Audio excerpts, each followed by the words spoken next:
Hello there, Gamerinos and Gamerinas. Welcome to UnicornStorm. This is Rady, and today I'm gonna take you along a little stroll through the night on a midnight walk.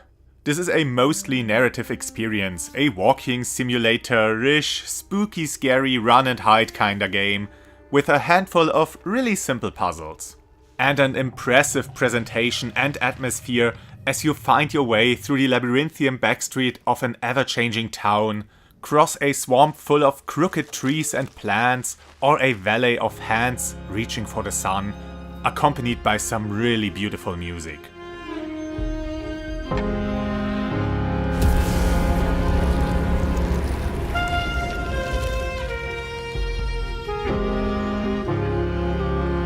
It's another creepy cute game, like we had so many since the whole streamer bait and theory crafters phenomenon emerged. But it avoids the trappings most of these games have. It more so looks like the devs genuinely wanted to go with that style and saw it as the best fit for the experience they wanted to craft, not just as a way to create the next big and perfectly marketable horror mascot, which they still kinda did. This little fella is just so adorable. A lot of thought went into that style. It's not just weirdly deformed or uncannily rendered people. Everything is made out of clay, like the whole world is a clay world, sculpted by the maker.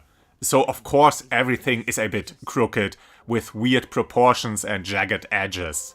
And the devs fully committed to this style. They created all the characters from actual clay and scanned them to create their in-game models. So a bit like the original Doom. And they animated every character in a really low frequency, so it looks like a stop-motion film, or well, claymation to be more precise.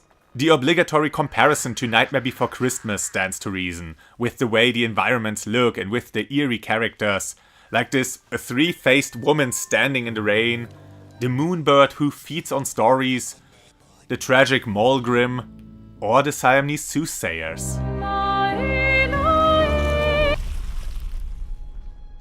With the asymmetric and distorted features of the characters, I was also reminded of Psychonauts visuals, which I guess makes sense, since there you travel through people's subconsciousness and their dreams, and this world is also very dreamlike. Not an actual nightmare, though there are some nightmarish fiends lurking in the dark, but it's more of a dark dream. Scary, maybe, and full of uncertainty, but also possibilities and hope. And paired with the gloomy characters you encounter and a selection of somber tales told to you along the way, it even resembles Over the Garden Wall quite a bit. So yeah, all franchises that utilize elements of horror without focusing exclusively on it. This game doesn't try to scare the shit out of you.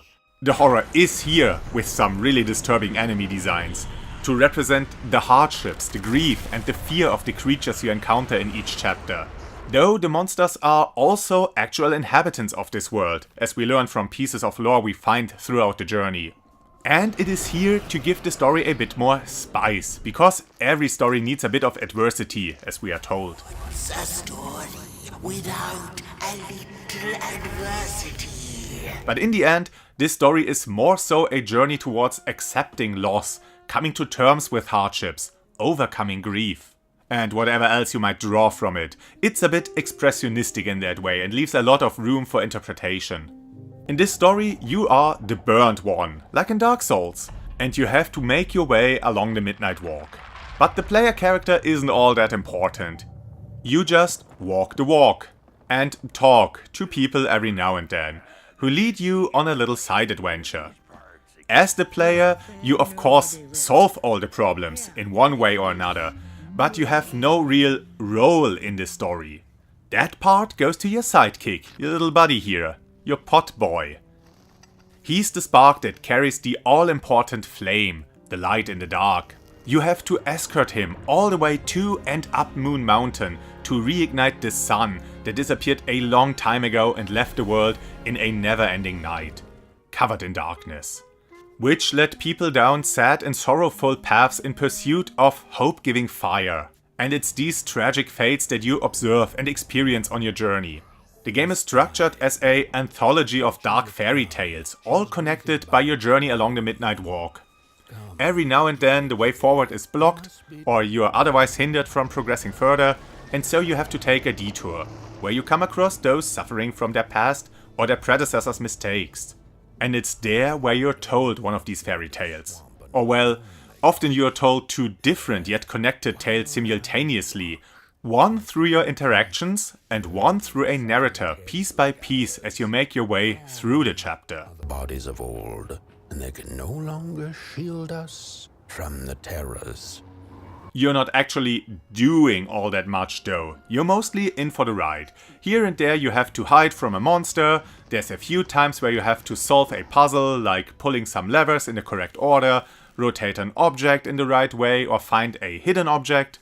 None of these are too demanding and only succeed in making this game barely more than a walking simulator. There is one puzzle that's a bit more engaging, and this has to do with the blinking mechanic in this game, which is mostly rather underused. Or well, since the game isn't mechanically very demanding, I guess it's used adequately. But yeah, with the press of a button you can close your eyes to heighten your sense of hearing and find hidden objects, which is used 4 or so times over the course of the whole game. But there's also certain objects in the environment that react to you closing your eyes on it. Walls disappearing or objects suddenly emerging. Later there are even enemies that require you to blink them out of existence.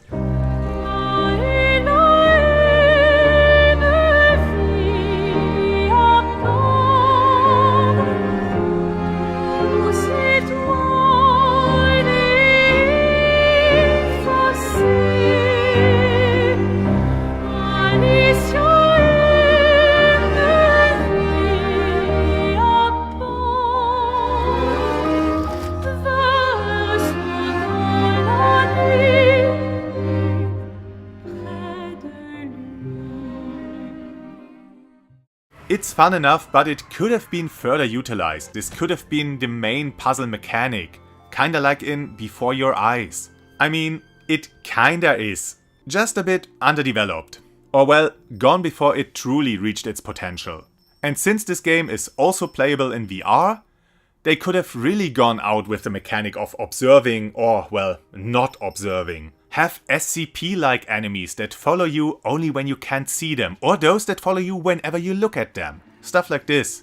But such complex systems just weren't the focus for this game, which I guess is fine. But coming back to the one more engaging puzzle, rather late in the game there are these enemies that turn into stone statues when you blink at them. And you have to lure them onto switches to open the way forward. Which is a pretty neat idea for a horror game. Intentionally lure the monster towards you and letting it get right into your face before you're allowed to avert your eyes to solve a puzzle. Now just imagine you wouldn't use a button to close your eyes, but had the VR headset track your eyes to see if they're open or closed. Again, kinda like in Before Your Eyes. Now that could be really interesting. And scary. And well, on the PS5, this is actually what you have to do. I got the PC version though, simply because I don't trust Sony not to lock me out of my digital library a few years down the road, and there sadly is no physical version of this game, for now at least. But yeah, on PC, there is no eye tracking. And the PSVR 2's eye tracking just isn't supported through the official PSVR 2 PC software. But that might also be something added later, we will see. Now, I had a few issues with getting the VR to run properly. There are still some well-known Bluetooth connectivity issues that haven't been ironed out yet, and even the headset went haywire a few times. Though the screen issues were mostly a problem on startup, and a bit of fidgeting around solved it, at least for the current session. Not sure what causes this. It only happens while in the game and works perfectly fine in other VR environments. The controller jittering was a bit annoying, and didn't really help with the immersion, but never stopped me from tackling the challenges or enjoying the game. And I do think VR is the way to play this game. Was a bitch to record though. But I'm grateful it even works at all and that Sony officially supports this. And I'm sure it will only get better with time. Which I don't think I can say about the handful of bugs I encountered. Mostly textures misbehaving, but at times I broke the scripting of some characters. At one point, an enemy refused to move away from their spot because I fled the wrong way earlier. and another time my little potboy just stopped cooperating, forcing me to reload the checkpoint. Not the biggest problems in a game like this that's not too long with lots of checkpoints, but still annoying. The other major mechanic is tied to a little flame buddy. You can order him to ignite certain objects in the environment, mostly candles, to solve puzzles. Sometimes you can create a distraction so you can sneak past a monster, sometimes you have to time his actions with your own to reach certain places, but these puzzles or challenges also never get all too involved. But it's a fun way to interact with the world. And it got me imagining how fun a whole game designed around this mechanic of leading minions around, giving them orders to attack or interact with objects in the environment would be. Yeah, I do want an Overlord VR game. While not mechanics-wise very deep, it fosters your companionship with the potboy. You have to work together to complete your journey. You need his fire, and he relies on your guidance and protection. But I guess a bit more could have been done. You can't physically interact with him, which is sad. A few times I just wanted to give him a little pet. You can sometimes feed him coal, but I haven't found out if this does anything. At least he's happy. In a more mechanics-focused game, a lot could have been done with this. Keeping him alive with the coal or providing him with ammunition and the like, but again, that's not what this game is about.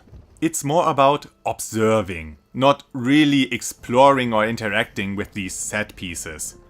You're in for the ride, which is fine, since it's a really atmospheric and engaging ride.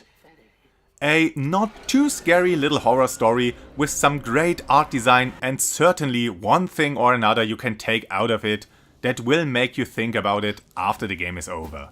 And with that, I'm off. I wish you a delightful journey through the night. This has been Rady, and I hope to see you again on the next game.